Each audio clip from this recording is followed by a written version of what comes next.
Hey, this is Tony Robbins. Listen, thanks for joining me for this podcast.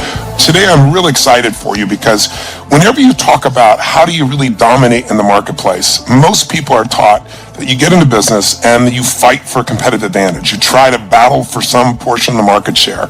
But I'm here to tell you that's totally unsustainable. If I had tried to just compete for market share in the personal development business, it's a pretty small market.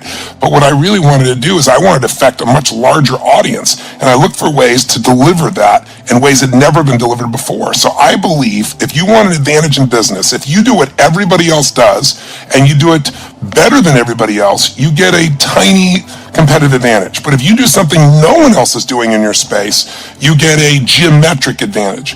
And I can tell you, whenever I'm talking to people in my business mastery seminars, one of the first questions I ask them is, what business are you in? And people usually give me an answer like, well, I have a restaurant and a catering service. Or, we have a CRM system that's superior than anyone else in the world. And whenever they say these things, they usually, or I'm a lawyer, or I wholesale cars. And usually they describe the process of what they do, not the benefit of what they do, which is the first place everybody's got to start. If you can't communicate what you're doing, what your company is, in a way that creates curiosity and is compelling, if it's not compelling for you, first of all, it's not going to be compelling for anybody else. And what will make your business more compelling is if you also maybe ask yourself another question, which is, what business do you need to be in? Instead of saying I'm in the restaurant business, maybe I'm in the business of creating environments where magnificent food and sensual desires are met for every client. I don't know, I'm making it up. The point of the matter is you need to be able to create something that's truly compelling, but you also want to say, where can I compete where no one else is competing? My dear friend Mark Benioff practiced what this interview is all about, which is the blue ocean strategy. Mark came to my seminar, 15 years ago, and he'd been to 3 Unleash the Power Within seminars in a row. And he said, you pushed me over the edge. I'm going to leave my current job and I'm going to start this company called Salesforce.com. And I want you help me to start it. And we're going to change the business world. We're going to do $100 million in business. Well, today I tease Mark about it. 15 years later, he's going to do about $7 billion, I believe, this year, on his way to $10 billion very quickly thereafter.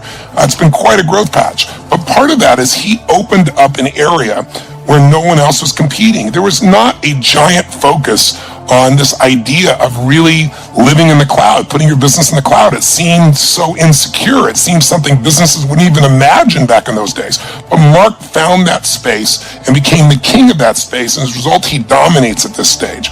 So you're going to get a chance to hear an interview with the woman who created the Blue Ocean strategy as a concept. It's certainly been around, but she put the concept on it. I think the concept understood fully can move any business person towards greater success. And her name is Renee Mauborgne.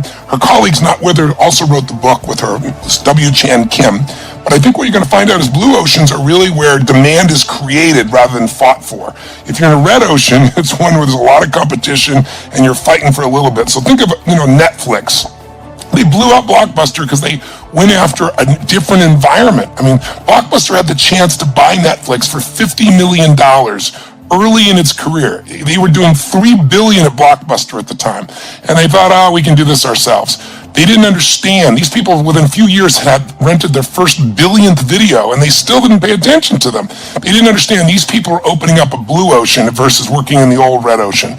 Amazon did it with brick and mortar shopping. Uber's done it with taxi cabs. So I think you're going to really, really enjoy this. And our hostess for this session is Anna Jorg. She's going to do the interview and she's going to really give you an understanding of some of the most powerful insights in this best-selling book, Blue Ocean, the strategies you can use right away. And listen, be sure for the end, because I think you're going to find there's some really practical ways for you to start looking at this and creating what I call a strategy canvas, something that can really allow you to see where you are in the marketplace and how you compete. Again, whether you're an army of 10,000 employees or whether you're a business that's got 2 people, you still need to be able to grow your business by, again, innovating the marketplace in which you enter. So enjoy the podcast, and I look forward to hearing from some of you soon.